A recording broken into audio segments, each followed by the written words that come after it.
সুপ্রিয় দর্শক, আসসালামু আলাইকুম। আমি মুন্সিগঞ্জের মেয়ে মিলি বলছি। মিলি কিচেনে আপনাদের আরেকবার স্বাগত জানাই। আশা করি আপনারা সবাই খুব ভালো আছেন। আজকের পর্বে আমি আপনাদের করে দেখাবো মজাদার সরিষা পাবদা। সরিষা পাবদা তৈরি করার জন্য এখন আমি পাবদা মাছগুলোকে ভালো করে ওয়াশ করে নিচ্ছি। আপনারা যারা পাবদা মাছ থেকে একটি ব্যাড স্মেল পান, তারা যদি এইভাবে পাবদা মাছগুলোকে ওয়াশ করেন তাহলে পাবদা মাছের ওই স্মেলটা আর আসবে না। লেবুর রস আর সাথে লবণ দিয়ে আমি এখন পাবদা মাছটাকে মেখে আধা ঘন্টার জন্য রেখে দেব। আধা ঘন্টা পর আমি মাছটাকে একটু গরম পানি দিয়ে ভালো করে ওয়াশ করে নিয়েছি।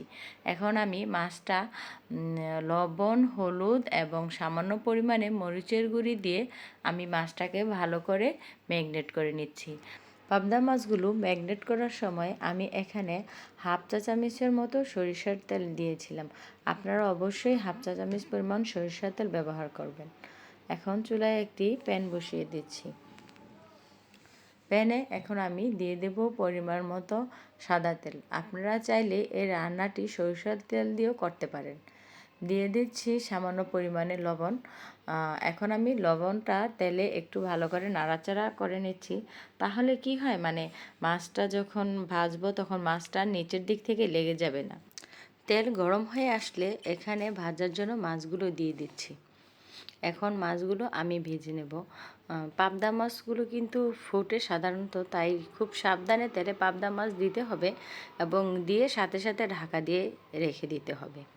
আমার ভিডিও আপনারা যারা দেখছেন, আমার ভিডিও দেখতে দেখতে আমার ভিডিওর কোনো অংশ যদি আপনাদের একটুখানি ভালো লেগে থাকে তাহলে প্লিজ লাইক, কমেন্ট এবং শেয়ার করে আমার চ্যানেলের সাথেই থাকবেন।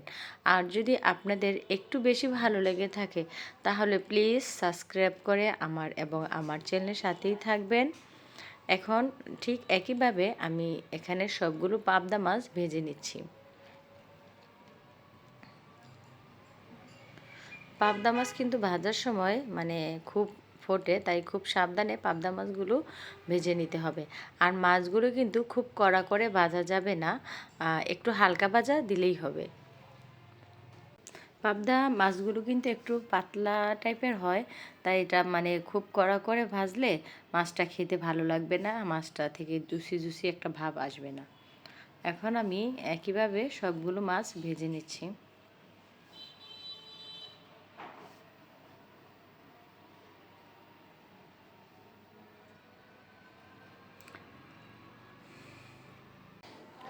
এখন আমি সবগুলো মাছ ভেজে নিয়েছি।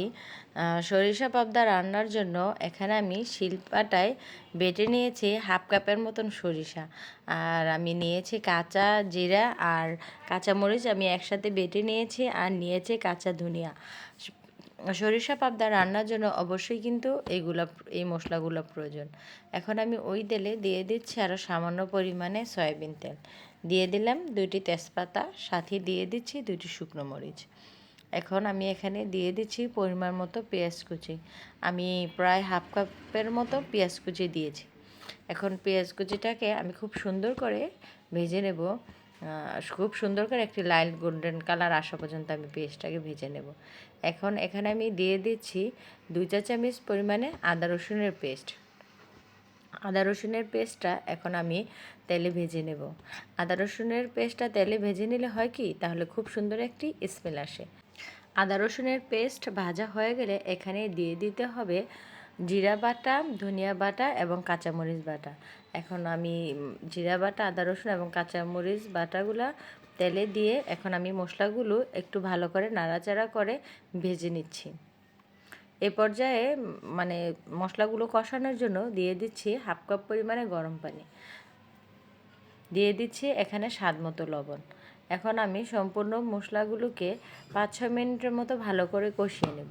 সরিষা রান্না করার সময় অবশ্যই কিন্তু মশলাগুলোকে 5-6 মিনিট ভালো করে কষিয়ে নিতে হবে। মশলাগুলো কষানো হয়ে গেলে এ পর্যায়ে এখানে অ্যাড করে দিতে হবে সরিষা বাটা।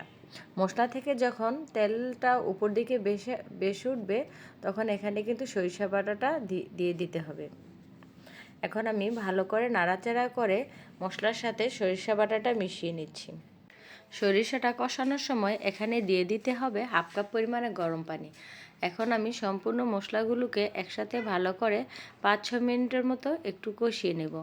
মনে রাখতে হবে যে মশলাটা যত ভালো করে কষানো হবে পাবদা মাছের টেস্টটা তত ভালো আসবে।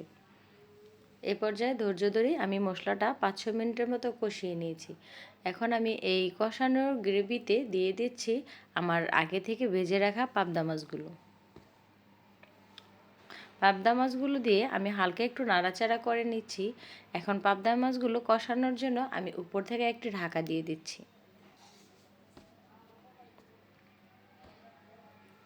এখন আমি ঢাকনাটা খুলে পাবদা মাছগুলোকে হালকা হাতে একটু নাড়াচাড়া করে নিচ্ছি।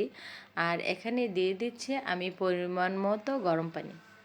অবশ্যই রান্নাতে কিন্তু গরম পানি ব্যবহার করতে হবে, তাহলে কিন্তু রান্নার টেস্টটা ভালো আসবে। এখন আমি মাছগুলোকে আবারও ঢাকা দিয়ে রেখে দেব 10 মিনিটের মতো। এই পর্যায়ে কিন্তু চুলার হিটটা মাঝারি হিটে রাখতে হবে। মাছটা যখন প্রায় হয়ে আসবে এই পর্যায়ে আমি এখানে একটি টমেটো কুচি করে রেখেছিলাম উপর থেকে ছড়িয়ে দিলাম। দিয়ে দিচ্ছি 5-6টি কাঁচামরিচের ফালি। আমার রান্নাটা প্রায় হয়ে এসেছে। এ পর্যায়ে আমি উপর থেকে দিয়ে দিচ্ছি সামান্য পরিমাণে ধনিয়া পাতা। এই তো খুব সহজে এবং অল্প সময়ের ভিতরে তৈরি হয়ে গেল আমার সরিষা পাবদা। আমি কিন্তু এখানে কোনো বেশি একটা মশলা ব্যবহার করিনি। এখানে হলুদ মরিচের কোনো গুঁড়া ব্যবহার করা হয়নি। আপনারা যারা আমার আজকের এই ভিডিওটি দেখছেন অবশ্যই আপনারা ঝটপটভাবে এই সরিষা পাবদার রেসিপিটি ট্রাই করবেন। বিদায় নিচ্ছি, আল্লাহ হাফেজ। আবারও দেখা হবে নতুন কোনো ঝটপট রেসিপি নিয়ে। আসসালামু আলাইকুম।